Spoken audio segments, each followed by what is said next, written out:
Hello and welcome to the Tough Girl podcast, which is all about motivating and inspiring you. I'm your host, Sarah Williams. Today, I'm delighted we're going to be speaking to Hannah Engelkamp, who's going to be sharing more about her journey around Wales. She walked 1,000 miles around the circumference of Wales with Chico the donkey. The journey was meant to take about 3 months. It took her 6 months. During this podcast, we're going to be learning more about her life, how she got involved with adventure, why she decides to take on this challenge, and what she's learned from going out and doing this solo expedition. As a bonus episode, at the very end of the podcast, we're going to be having a quick chat to Lauren from Discover Outdoors, who's going to be sharing more about Women in the Outdoors Week, which is going to be held over in New York City from the 11th of June to the 17th of June in 2018. So keep listening until the very end. Enjoy.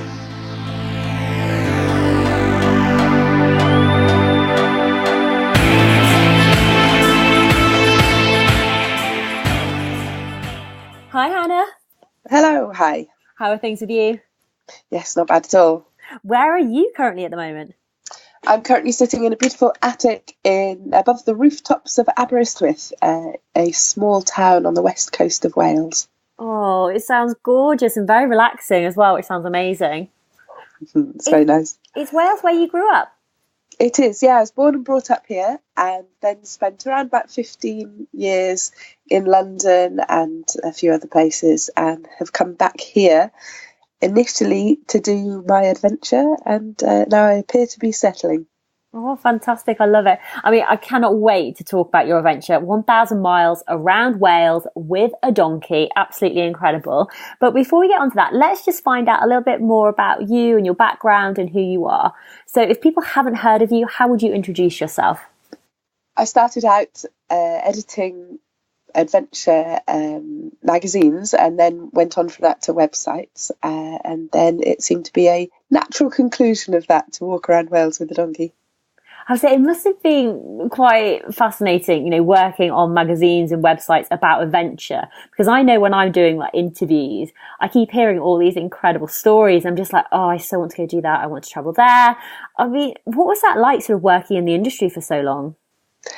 I think one of my main reasons for wanting to do it was just that I didn't want all of the things that you read in papers to be like the Inca Trail or the Great Wall of China, something that you read about and you really want to do it, but you pretty much chalk it down to a dream that's never going to happen, or maybe if you're really lucky you manage to do one or two of those things in your life. Actually, the magazine that I kind of launched and edited, called the Outdoor Adventure Guide, was really about things that you could do in the UK primarily, this weekend or after work or before work or instead of work or whatever, but just things that were manageable, that were going to be as satisfying, I think, as great big adventures. It was really about prioritising cultural depth, I guess, over the idea of kind of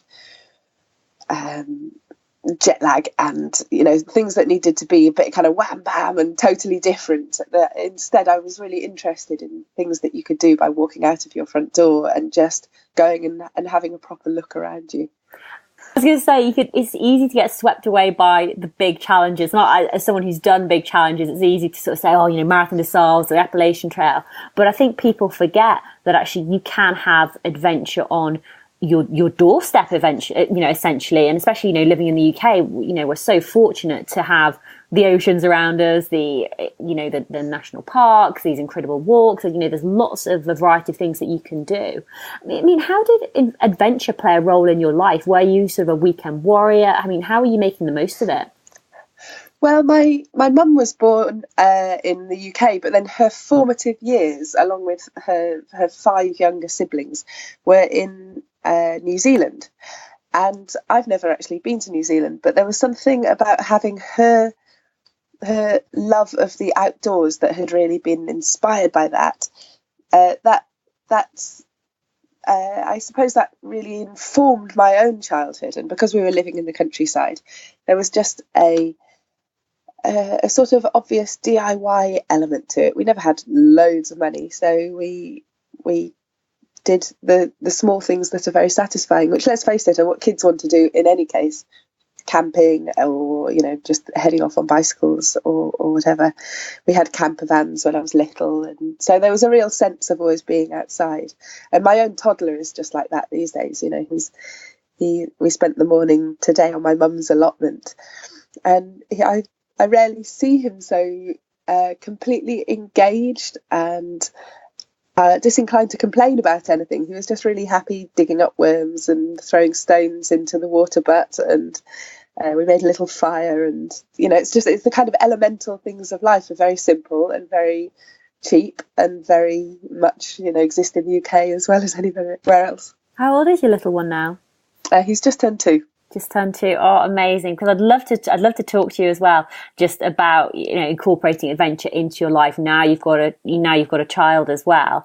But let's just go back to the 1,000 miles around Wales with a donkey. So where did this idea come from? Well, initially I was writing a news article about the Wales Coast Path opening up, and it was just a short piece, but I had one of those kind of epiphany moments where I don't know if I dropped my pen. I was probably typing, but in any case, I dropped my pen and felt like it was kind of quite obviously something I was going to have to do. It was my home country. The new Wales Coast Path combined with the existing Offers Dyke path, made a circular route that was pretty much 1,000 miles. There was just something that was really kind of neat and perfect about that, and it felt like a gauntlet had been laid down. I was like, well, there we go. What else was I going to be doing next summer? So that gave me a kind of a bit of a year's run-in between having the epiphany and deciding to go. And it was 3 weeks after that initial realization that I was at the Adventure Travel Film Festival, and I was watching a starlight screening of a 1920s film of a man walking across the Sahara with, actually I think mostly he was motorbiking around the place, but in this particular clip he was just about to cross the Sahara with horses and mules and camels, I think, and they were all laden, and it was black and white, and it was terribly romantic. And I just thought, oh, that's it, I've got to take a donkey. I'm going to take a donkey around Wales. And then I told everybody about it, and I always find that that's the best way of making something happen, if you go on about it a bit and then you can't back out. But it astonishes me to think now that not me nor any of the people I told thought about the problem of stiles and kissing gates. And I was born and brought up here and walked around here all my life. It's not like I don't know about stiles and kissing gates. And so when I started researching it, I discovered that there are 783 kissing gates and 410 stiles on the Wales Coast Path, and more than both of those figures for the Offers Dyke section, which makes well over 2,000 obstacles on the whole 1,000-mile route, which is just absurd. And obviously a donkey can't get over a single one of those. So that was exciting. And a little bit challenging as well, I can imagine. But, I mean, a donkey? I mean, how did you have access to a donkey? I mean, did you know the donkey you were going to take, or...? No, I didn't have any experience, not only of donkeys, but also of really any animals. We didn't have any pets when I was growing up particularly. We had a stick insect for a short time, but that really didn't cut it in terms of preparing me for the walk. So some of it was a kind of foolhardy romance that came from being completely clueless. And donkeys just, they look kind of, relatively easy as animals go. I had this picture in my mind that the donkey would be kind of following along behind, and we'd be trailing along the beautiful cliffs, and the donkey would be carrying all of my stuff, and maybe I'd be playing the ukulele, or in my mind I guess I was a kind of Sancho Panza, Don Quixote kind of a figure. It was going to be eccentric, but essentially it wasn't going to be all that difficult. And I remember also thinking, well, if it doesn't work out with the donkey, maybe I could make the animal the kind of gimmick, and I'll swap the donkey for the guinea pig or something like that, or maybe then later on I'll swap it for something else. But it became really quickly apparent that it was the donkey that people were interested. They weren't really particularly interested in me, and there was no way that I was going to be able to swap the donkey. Even before I had an actual donkey, there was no way I was going to be able to, chop and change. So the donkey very quickly became the thing, long before I actually had a particular donkey, and long before I realised actually that I had bitten off way more than I could chew. I mean, obviously we are very interested in you, but you have to tell us more about the donkey, where you found him, what his name is, what his or her character was like. Well, I often joke that if he could talk and write, there really would be no purpose for me. He was definitely the star of the show, and that's not just because he was kind of novel. Actually, the donkey I found in the end, Chico, he's a particularly special donkey. I saw quite a lot of donkeys while I was trying to find the right one, and most of them were they were kind of built like a sofa and had a kind of a frowsy, comfortable, homely, I'm all right in my field, actually, if it's all the same with you, sort of air about them. Whereas Chico, he was quite a young donkey at the time. He was only 5. And he sort of pricked up, his ears pricked up, and he took a bit of a leap forward every time a gate was open. He had this sense of wanting to go. And that was what I chose him for, that and his very pretty eyes. Why I chose him.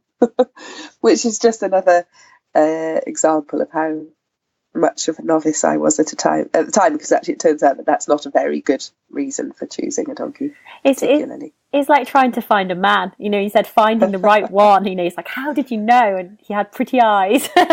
It was really hard. It became immediately apparent to me when I started seeing donkeys that the success or failure of the walk was going to rely on finding the right animal, and yet I was going to see donkeys, and I would have, at best kind of half an hour to hang out with them.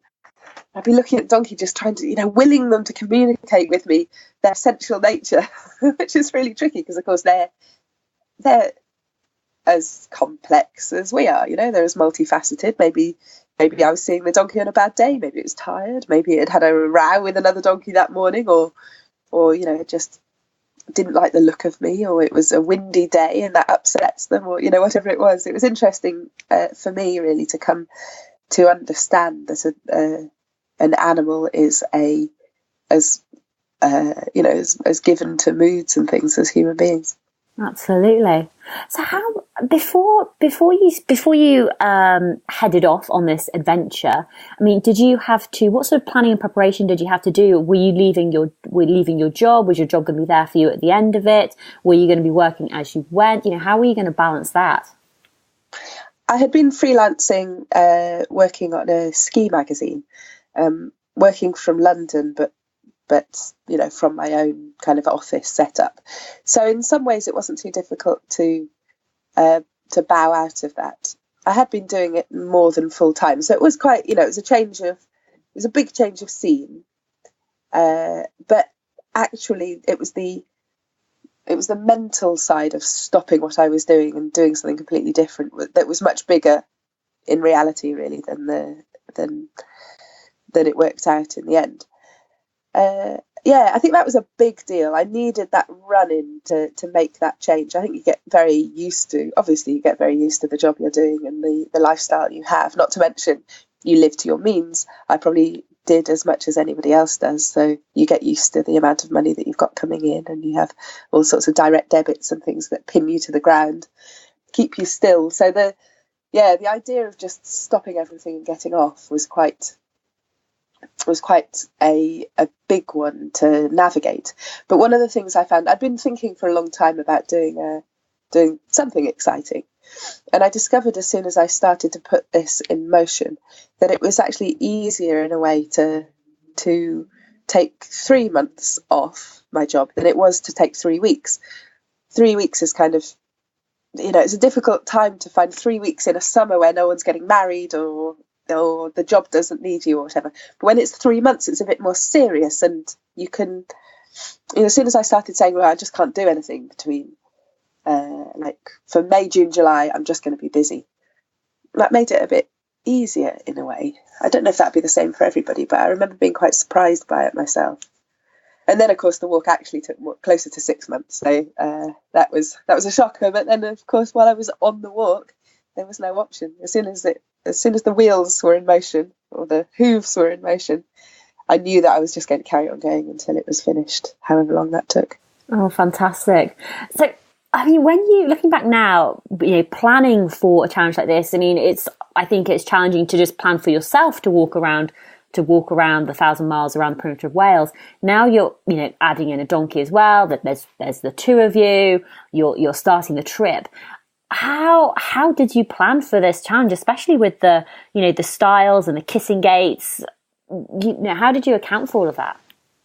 Well, after realising the stiles and kissing gaits problem, I knew that it was already too late and I was going to be doing it anyway. And I spent the following 6 months or whatever trying to think of ways around it. Like, sometimes I was quite inventive, like trying to think of whether I could build a hydraulic ramp or a hydraulic lift or sort of an aluminium ramp or something, the way that you could go up and down. Or I considered carrying like a portable welding machine so that I could just cut my way through fences and then weld them up behind me or something. And in the end, I didn't have any kind of solution when we set out. And I just set out thinking, well, we're just going to have to see what happens. And that was the case for a few other things. So because the finding of the donkey took so much longer than I had anticipated, it meant that everything else got shelved, really. And I set out just with what I had ready. I had, decent camping equipment, and I had the donkey, and I had a good donkey pack saddle that had been made for me by a local leather worker who near here in Aberystwyth, who uses his grandfather's leather handworking tools and things. So that was all good. But we hadn't done any trial walks or anything like that. And the donkey and I were still very frightened of each other. So when we set out, we were completely green, really. We didn't know what the hell we were doing. And the adrenaline of that actually kind of fired us along for about the first 2 weeks. We did some really good mileage in those first 2 weeks, just in the kind of shock of it. But that was one of the inspiring things about it for me as well, that if I hadn't been doing a walk with a donkey, I actually could have just quit my job on the Friday and set out walking on the Monday morning or something, even probably the Saturday morning if I had all my camping equipment ready to go. So it wasn't massively technical in that respect. I walked out of my mum's front door and all the way around the country and back into my mum's front door 6 months later. Oh, amazing. Did you have any fears? What were you worried about before you set off, or what was on your mind? It was the fears were mostly donkey related, and they were well founded, really, because it is a big deal. There's no negotiating with a donkey. Oh, well, there is negotiating. There's sort of negotiating with the donkey, as long as you appreciate that the donkey's always going to be right and hold all the cards. There's no pushing a donkey. There's no forcing. Every step that we took was agreed to by Chico. And so that was quite a big deal. And of course, he's so strong. He's really big and strong. So I was aware all the time that I didn't want him to be frightened by anything, and that things could go wrong at any moment. He would often jump, especially in those early days, at plastic bags and lambs and distant silage bags or whatever it was, a car alarm, or everything, or air brakes on passing trucks and things. So many things made him jump. And while I was walking along holding his rope, I was as switched on and aware and jumpy as he was as well. So it was far from the Zen walking meditation that I imagined in the first place. I can feel like my blood pressure starting to rise. I know, it wasn't relaxing. It wasn't calming in any way. And it's been interesting to talk to other long distance walkers, especially, and cycle tourers and that sort of thing, whose day-to-day experience is very much about long periods of quiet and being in their own heads for hours while they're cycling. Maybe sort of, if they're writers as well, maybe mulling over a form of words, and I was doing half of the job of writing, and one friend describes the whole thing as creating a kind of a void in which things can happen, and there's space and time for opportunity to take place and that sort of thing. And I didn't recognise any of this, because I just felt more like I was, I guess, fairly on edge the entire time, that I was just preempting disaster the whole time, which didn't, thankfully, mostly come to pass. But I was never zoned out, really, at all. If it wasn't to do with access issues, then it was to do with mood. I could tell by the tension on the rope with the donkey. I could always tell how he was feeling and how I were feeling, and we were kind of a complex symbiosis of woman and donkey moving along together through the landscape. Would you say that you're a patient person? This is one of the comedy elements of the whole thing. I think I'm one of the most patient people I know, really, and yet walking with a donkey was a challenge to that. It's just because I'm thinking back to the Appalachian Trail. For me, it was very much daily goal, what I was going to achieve, breaking it down mile by mile, and I had complete control over that. And the control just wasn't with you. It was with Chico. Chico was going to walk. That was a really tough thing, and I think it was a really good life lesson overall. But like I say, it's not a life lesson that I felt like I needed to learn. I felt like I'm pretty good at rolling with things and not getting too upset if things don't work or whatever. So yes, it didn't feel like a lesson that I needed to learn, but you can always learn things more, can't you? I suppose you can always learn things deeper. And for me, that was one of the real benefits of the styles and the kissing gaits. People are probably wondering how we did overcome it, and what we did in the end was had 26, I think, ordnance survey maps, and I worked out our route as we went and discovered that the country, of course, is covered all over with other interesting routes as well as the Wales Coast Path. So we used forestry tracks and drovers roads and green lanes and farmers tracks, and occasionally bits of B road or main road when we had to, and we just stitched these together across the landscape. And I think if I had been following the coast path all the way, I would have felt a bit more like you did about the trail, where I presumably you had a good book or some good resources that people had walked the path before you, and what you're coming up to, and maybe you start to get worried about your personal bests each day, or perhaps even wear a pedometer or something like that. And it becomes about, if you're not careful, it can become, I think, about stats and sort of way markers, following the next way marker all the time, and always living in the present of what of the future of what you're going to be getting to, what you can anticipate because because you've got it written down. Whereas walking with the donkey was quite an unusually engaged experience. We were very engaged with the landscape because I had to constantly be trying to work out this ongoing access issue, and also I had to be looking at the landscape that I could actually see from where I was. So I could see that there was a hill coming, and I could think, well, we've got a couple of hours left before it's time to set up camp. Are we going to go over those hills, or are we going to camp on this side? And I could actually see storms coming in from the right or whatever it was, and so it meant that our experience of walking was to do with the things that were really very real, which were energy, food, topography, all of that sort of thing. And I enjoyed that, actually. It started out as being the major problem of the walk and became its major benefit, I think. I can imagine you must have had these days where it was just incredible. You and Chico making the perfect team, trotting along, bashing out the miles, finding the way through.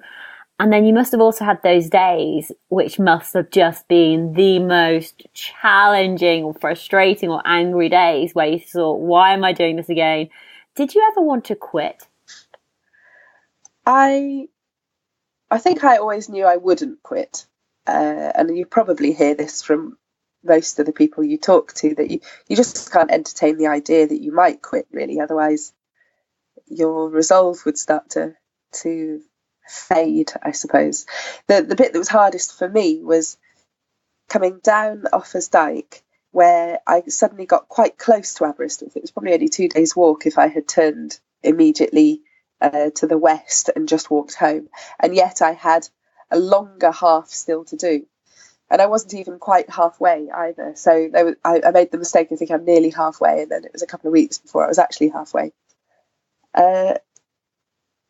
So that ground, rather. And I was always very worried about walking through the winter, although, of course, now that I've met heaps of far tougher, braver people than me, I realised that maybe there wasn't anything to be too scared of walking through the winter, and perhaps it would be good for me to have been forced to. We finished in mid-November and spent the last 2 weeks quite wet and cold. That was fairly miserable. But on the whole, in terms of the shape of the walk for good days and bad days, the first 3 months, the first 500 miles were quite challenging, and the second were a lot easier. And that was because at 500 miles, that's when me and Chico made friends, and things all started to get a lot simpler. Oh, how did you make friends? Well, he had been having a really bad couple of weeks, and I'd checked everything out, and there was nothing physically wrong with him. I think he had maybe he'd got to the point where he realised that nothing was going to change. We were just walking all day, every day, and nothing in his life was the same from day to day, apart from me and the sort of rhythms of the road. But I don't know, maybe he was just tired and fed up, perhaps. So you'd never ask a human being to carry all your stuff 1,000 miles, especially not a human being you'd only just met. It was a big thing to be asking of him. So in a way, I'm not surprised in retrospect that he was getting pretty insubordinate at that point. But I just didn't know what to do about it, and that was just at the halfway point when I was at a low ebb as well. Probably, of course, my low ebb was affecting him, and he was affecting me, as happens in any relationship. And then it had got to this one morning where he had a good night he'd had all the elements of a good night. Perhaps something bad had happened, but I don't know what it would have been. But he had a big, lush green field all to himself, plenty of water. We'd had a bit of time apart. The weather was nice. There was really no reason for him to be out of sorts. And we set out that morning, and unfortunately the very first step of the morning was an uphill step, and he'd really taken against hills, and we were in the Black Mountains towards the north of the Offers Dyke section, and he just really didn't want to walk up the hills. And this first step of the day, he wouldn't even take it, and I just had a moment where I kind of snapped and thought, I need to feel what progress feels like. And I dropped his rope, which I had never really done before. And I walked maybe 20 feet, not more really. I certainly wasn't walking off without him. I just wanted to feel some momentum. And I was just about to turn around to start walking back to get his rope to start coaxing him to, there were a few days during that section where we only managed a mile or two a day. It was so bad. And when I turned, I did a kind of half turn to go back towards him, and noticed that he was walking behind me up the hill.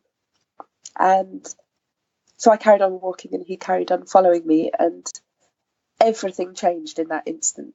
Until then, I'd been walking with his rope, and everything had felt, even at the good times, had felt a bit coercive.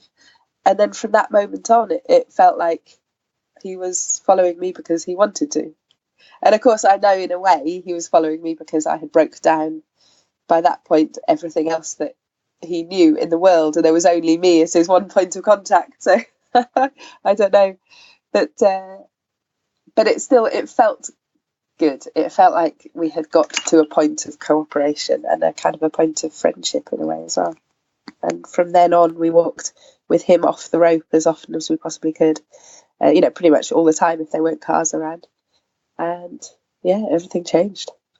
We walked so. We had very different rhythms in a way, not very different, but subtly different, but the sort of thing that really matters if you're doing, a long distance walk. So once we were walking separately, I would charge alone up to the top of the hill, go ahead, and I would get kind of sweaty and hot, and then I'd get to the top of the hill and I'd have my sense of achievement and I'd look out at the view, and then I'd have a snack or whatever. And Chico would dawdle up the hill and kind of have a little bit of every bit of hedgerow and sniff all of the poo and look out for lambs and butterflies and stuff. And then when he saw that I had got further away from him than he was comfortable about, then he'd run to catch me up. But it just meant that as soon as we weren't walking on the rope, it meant that we could actually exercise our own personalities a little bit more in the walk. That must have been amazing, like figuring it out. I can picture you sort of slightly turning around. And then I think I would have like frozen, like, oh my God, don't scare the donkey, don't scare Chico, just keep moving forward. Yeah. A phenomenal achievement, 1,000 miles around Wales with Chico. That day obviously stands out in your memory because it's the day that you became friends. Do you have another memory that stands out for you, like another magical moment? Oh, I don't know. I think it's so full of magical moments. I think some of my favourite moments about this is why I would enthusiastically recommend to anyone to do long walks. The best bits for me were the little bits in between the kind of destination areas. So I knew, of course, that for natural beauty, that Anglesey or the Llŷn Peninsula or Offa's Dyke, that all of those are places that people go because they are beautiful. So I knew that they would be beautiful, and they were. They didn't disappoint at all. But I really enjoyed the little bits that you only see because you're doing a long line. So those beautiful areas have to be linked up by some walk that goes through some unexpected places. And one of my very favourites are some really beautiful red cliffs. They're sort of pavement cliffs in a way. They stick out to sea a bit, and they're this lovely red old rock. And I think that they apparently have some dinosaur footprints in them, although of course with a donkey we can never stop and actually look at anything or read any information boards or anything like that. We were always just on the go. But these beautiful section of cliffs were behind a trading estate in Barry, which is just not what I expected. They were between kind of rubbish and broken glass and dog poo and a transit cafe and things, and suddenly you find yourself on this most exceptional bit of natural beauty. So yeah, those are my favourite little moments where you weren't expecting it. Yeah. What was it like completing it? Were you ready to finish the perimeter when in I think it was November you said? Yes, I was so ready to finish. It was tricky the last couple of weeks when it was getting wetter and wetter, but also it just felt like there wasn't anything, there was no fanfare towards the end. We knew we were going to manage it by then, and I think everybody who does a long distance thing has a bit of a dread of the finish line as well as the excitement of it. You're simultaneously drawn on by it because you're doing this so that you can complete it, and at the same time you're also doing this because you love it. So completing it is kind of daunting and compelling in equal measures. I think that's the same for anybody who, whatever mode of transport and companion or not. But we were walking through this rain, and donkeys are desert animals, so they not only do they hate rain, but actually it can be really quite bad for them. Donkeys can die of being wet, which is a kind of disastrous mistake, really, in taking a donkey around Wales. So that was an effort. He gets very miserable when he's wet. Luckily, he's a good Welsh donkey, so he had seen plenty of rain before. But yeah, we were all ready to finish. We were all fit and kind of good for it. But we were getting as the nights got earlier and earlier, and the rain got heavier, we just felt needier. I think we weren't as much. We weren't as self-reliant as we had before, and so that thing of being put up by people, but really needing them to dry your clothes or to spread your maps out on the Rayburn or whatever to have them dry by morning, it was less enjoyable as soon as we needed people more. So yeah, we were ready to finish. But I think one of the real strengths of the story was that in the last 40 miles, I think, we ended up acquiring a second donkey, and that gave us a real lift at the end that we really needed. Oh, a girlfriend or a boyfriend for Chico? A kind of a girlfriend, although she wasn't much older, she'd already had a couple of foals of her own, so that made her a very different sort of creature. Chico is a gelded young male, so he's kind of a perma boy. He's a boy forever. But she was a bit of a mum already, and she did very well just joining a little band from one day to the next. But they weren't best of friends. they were still far happier to have each other than not to have another donkey. But yeah, I think they found each other kind of tricky company. How did the experience change you? You know, looking back now, did you make any changes after you finished your trip? To my life in general? Yeah. Well, I suppose I joke now, although I didn't know at the time that we were necessarily going to have a child. I joke now that Chico was a kind of a gateway drug in terms of getting us ready for taking responsibility. My partner Reese he's a filmmaker. He joined us on about half of the walk and filmed with us. So he was completely part of the adventure too, and is very much Chico's biggest fan, and vice versa. So yes, I think having Oshan, the little toddler, the adventure definitely felt like a precursor to that next adventure, and the similarities are numerous. There's so many similarities between having a kind of stubborn toddler and a stubborn donkey. What happened to Chico after the walk? He lives about 5 miles away from where I'm sitting right now, and we go and see him every so often and take him for walks at weekends and things. But all of us have itchy feet to do something more than that. And so in about a month's time, we're planning to go on a bit of a walk with him. We're going to be walking him down to the town of Cardigan in mid Wales. And the hope there is that he's going to be hanging out with some mules for a little while. And he and Reese are going to be getting some mule training with a view to the next adventure. Oh, that sounds fantastic. And you obviously, in this time, you'll have your son with you as well, your little 2-year-old. Did you say his name was Osham? He's Oshan, yeah. Osham. Yeah.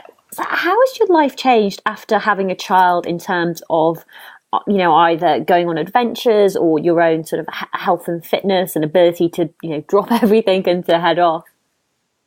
It's been a real shock. Having a child, and it's funny in some ways. I feel like people are obviously interested in the donkey walk, and I can see it's an interesting thing to do, but when people ask me about the kind of toughnesses of it, I just can't help feeling like the toughnesses of being a parent are so much more intense, and it's kind of compounded with a child by how mundane it is. I can't help. I love him dearly, and I would never wish this experience away.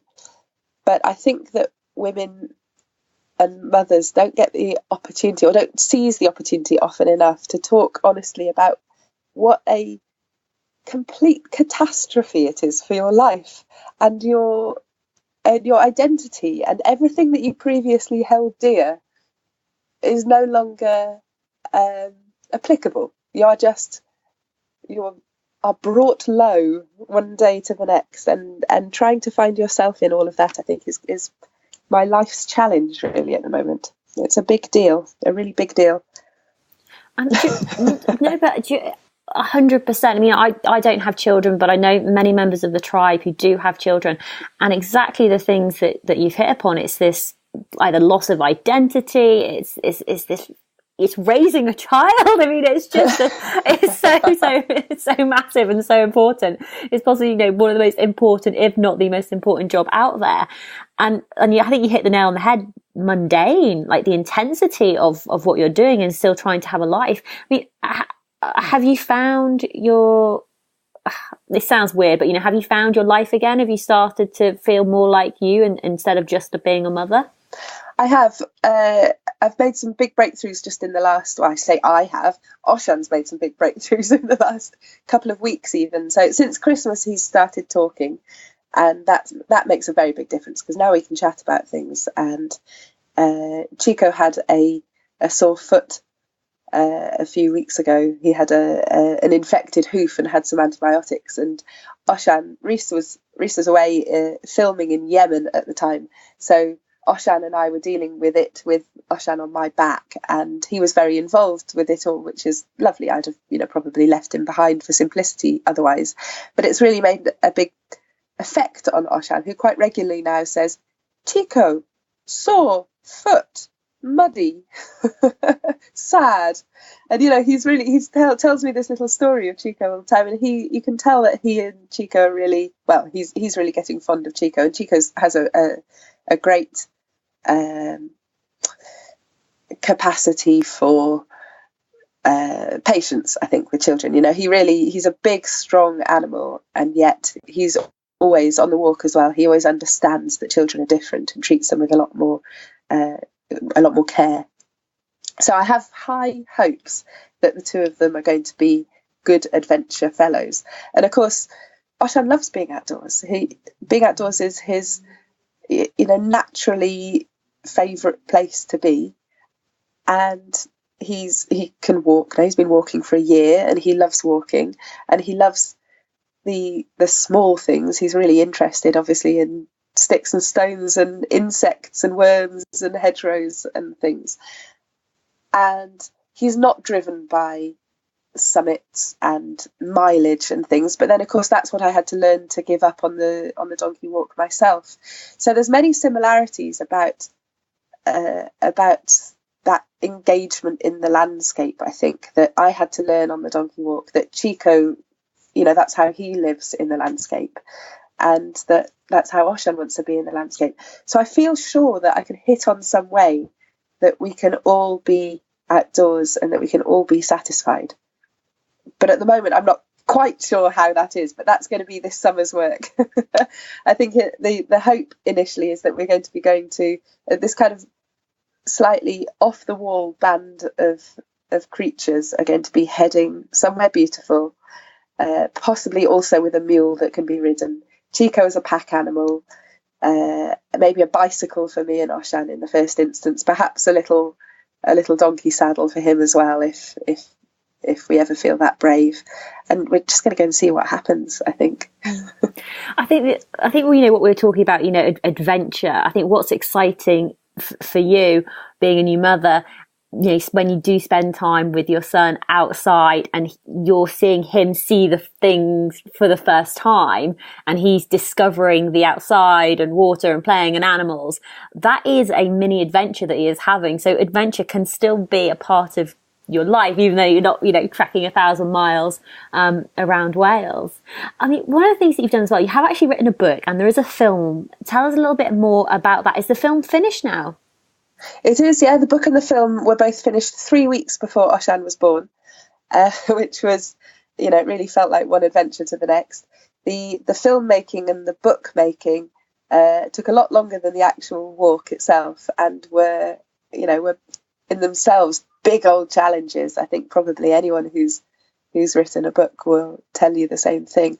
Also, emotionally, you're reliving everything that happened the first time round, so it can be quite a big deal. And if you're writing it chronologically, it just really feels like going around again, I think. So yes, the book and the film are both are very well received, both in their second imprints now, which is gratifying as well.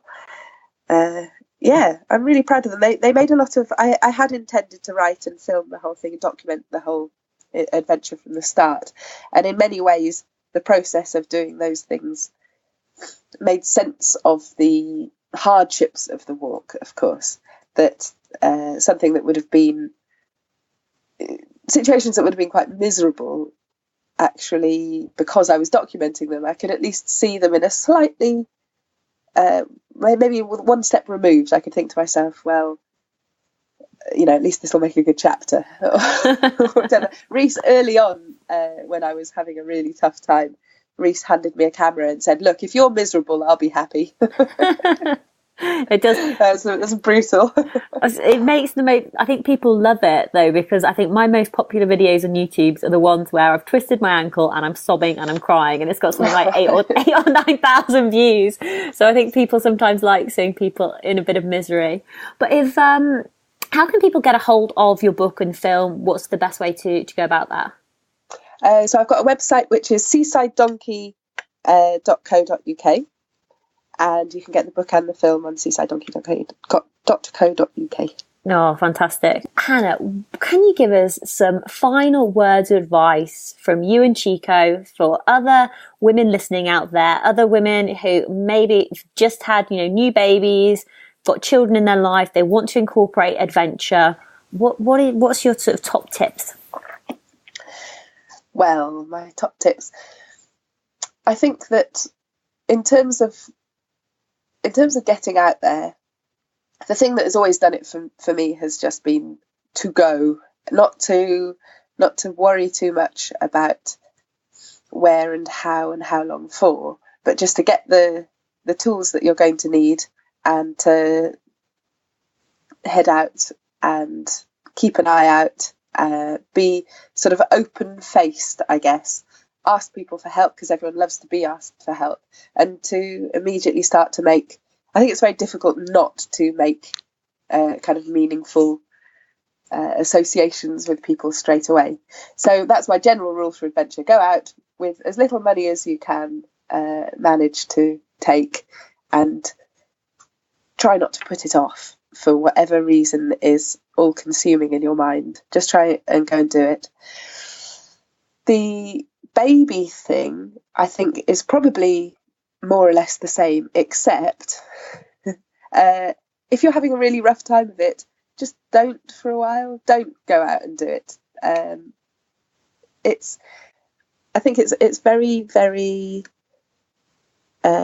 challenging, I think, when everything is so... We're in a culture that really doesn't approve of resting. And for me, certainly, having the baby I had a cesarean as well that I hadn't wanted. And so that was massive abdominal surgery at the same time as this great life-changing creature. And I really wish that I could go back in time and say, you're never going to look back on these months and think, why didn't I do more work? It's just a time to nest and to go to ground, and maybe if it's good enough weather, be outside a bit as much as you can muster, but not in a challenge to yourself sort of way, just in a nursing your wounds kind of way, and coming to terms with the new adventure of life as it is. Yeah, I think that's the most important thing. Look after yourself and get other people to look after you as well. It's a really big deal. Do you know what? It is a really big deal. That is the perfect way to finish the podcast. Look after yourself and get other people to look after you. Hannah, thank you so much for coming on the Tough Girl podcast to share more about your journey, more about your life, what you've achieved and what you've learned from it. Absolutely inspiring. Thank you so much. Thank you very much for having me.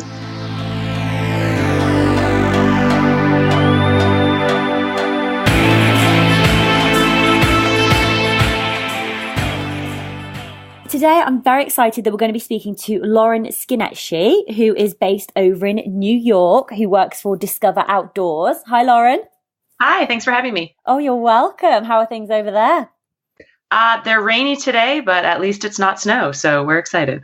So this is just going to be a very quick little interview to give people more of an idea about who you are, what you do, and for you to tell us more about Discover Outdoors and what's going to be happening in the next couple of months. But how would you introduce yourself? Well, I'm an outdoors woman for sure. I am a hiking guide here at Discover Outdoors, and I'm also the operations manager. So my job consists of taking people out on the trail, whether locally, internationally, up Kilimanjaro, through the woods in New York. And the other half of my job is putting together trips, putting together spreadsheets, working on marketing. I kind of have my hand in everything, but it's all focused on getting people outdoors. So it's pretty awesome. Oh, I love it. And I know that you've recently climbed Kilimanjaro as well. How was that?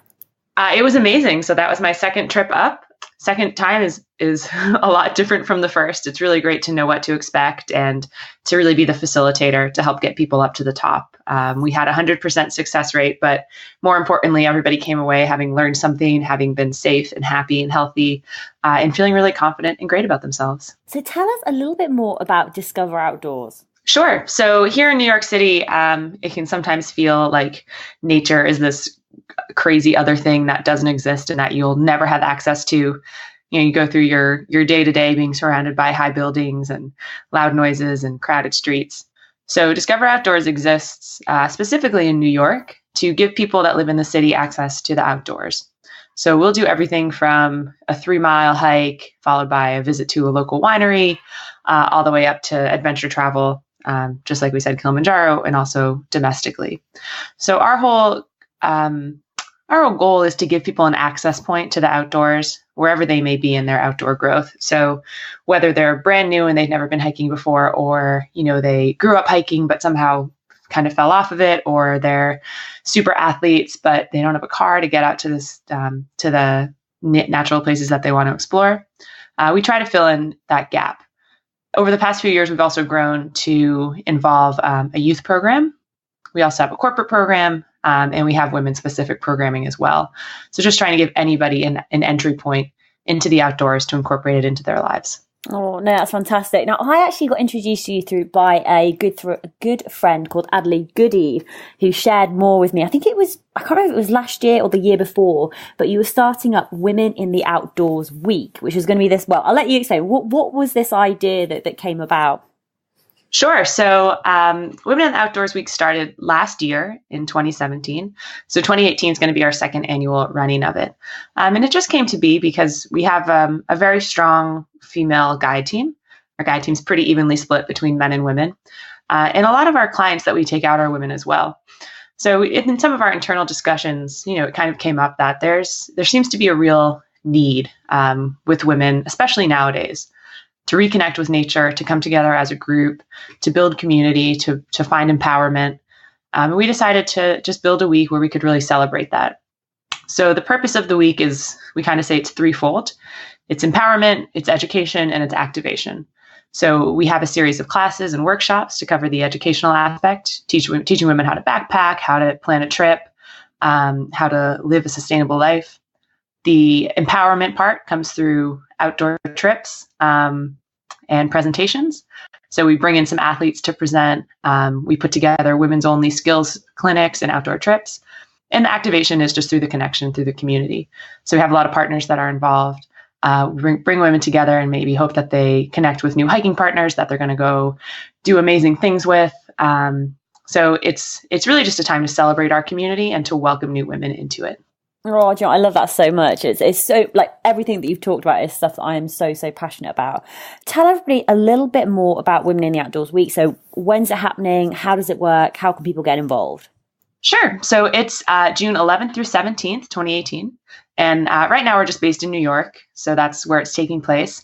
And to get involved, you can just check out womenoutdoorsweek.com. There's options to sign up for individual events. You can sign up for a pass for the whole week and come out to everything. You can sign up for overnight backpacking trips, for day trips, for classes, clinics, presentations, and all the information you need is right there. Oh, fantastic. And what are you most looking forward to? I'm really excited for the backpacking overnight. For me, that immersive experience is always transformational. No matter how many nights I spend out on the trail, I always learn something new about myself when I'm out kind of in the woods, getting there under my own power, carrying everything I need on my back. And to be able to share that with other women is really amazing. It's a great opportunity to kind of see what your body's capable of and really just feel strong, confident, and put yourself in a slightly adverse situation and be surprised with how you power through. Oh God, yeah, absolutely. I'm super excited about it. Why should people come over to New York City to come to the Women in the Outdoors Week? What's your sort of like final point? Sure. Well, one thing that we say around here a lot is that the outdoors isn't a luxury, it's a necessity. It's a basic part of who we are. And I think that that's even more true for women. We do have kind of this amazing innate connection to the natural world that we should definitely take ownership of and use. Women are empowered by one another. We feel stronger when we come together in groups. And it's just a chance to celebrate one another, to learn about yourself, and to just tap back into that connection with the outdoors.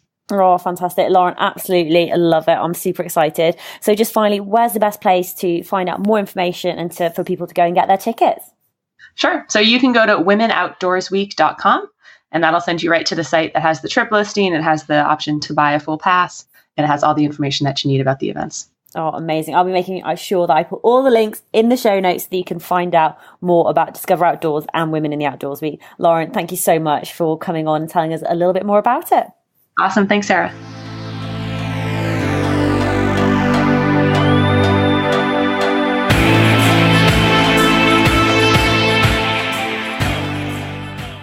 Hey tribe, how you doing? I hope you are all well.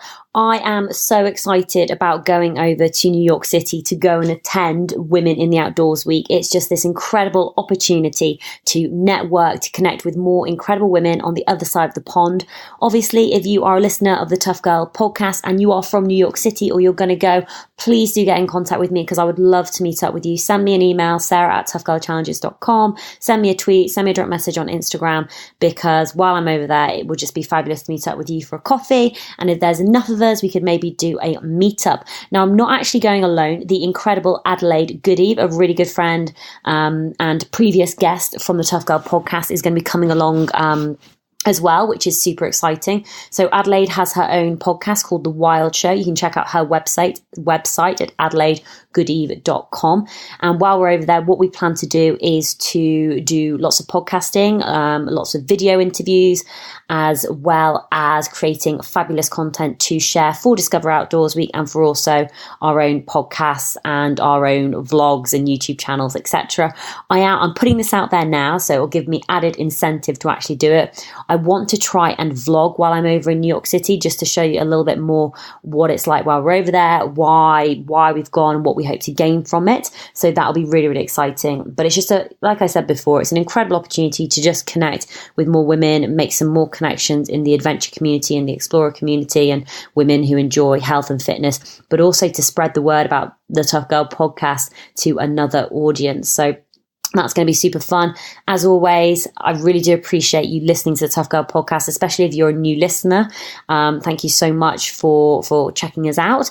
If you want to find out more information about me, Tough Girl Challenges, our previous guests, then please do go and visit toughgirlchallenges.com. You can find so much information on there. Just to give you a rough idea of the schedule now and how it looks, every Tuesday there's a new episode of the Tough Girl podcast which comes out at 7 a.m. UK time. On a Friday there is a brand new blog post which comes out, and this is basically taken from previous podcasts that we've had, where we've gone back and we've basically pulled out the key bits of information from those episodes. So it's tips, it's advice, it is information for help you with your next challenge and your next adventure. So every Friday, new blog post. I mean, just to give you some examples of previous blog posts which have come out, we've had 6 tips for surviving anything from survival expert Megan Hines, overcoming fear of failure with Kathy O'Dowd, 5 ways to make the most of a challenge with Anna McNuff, living adventurously as an entrepreneur with Fiona Quinn. So there's tons of great information coming out on the blog. If you're a member of the Tough Girl tribe, you'll notice there is a ton of stuff happening at the moment, and even more is going to be coming. To be a member of the Tough Girl tribe, it is now a closed Facebook group, but it's also a paid Facebook group now. To join, you need to be a patron at $5 at a minimum. If you want to learn more about becoming a patron and supporting the Tough Girl podcast and the mission to increase the amount of female role models in the media, please do check out Patreon, patreon.com Tough Girl Podcast. There are various different levels. $2 will get your name on a patron's dedicated page at Tough Girl Challenges. $5 you can join the Tough Girl Tribe. $10 you get all of that and tweets. $15 you get all of that, tweets and shout outs on the Tough Girl Podcast. So please do sign up and consider becoming a patron, because it's with your financial support every single month. That's how I can grow and develop the podcast. You guys are absolutely awesome. Wherever you are, whatever you are doing, just continue having fun. Give it your all, because the more you put into something, the more you're going to get out of it. Take care, speak to you soon, and I'll be back with you next Tuesday for another episode of the Tough Girl Podcast. All right, lots of love. Bye.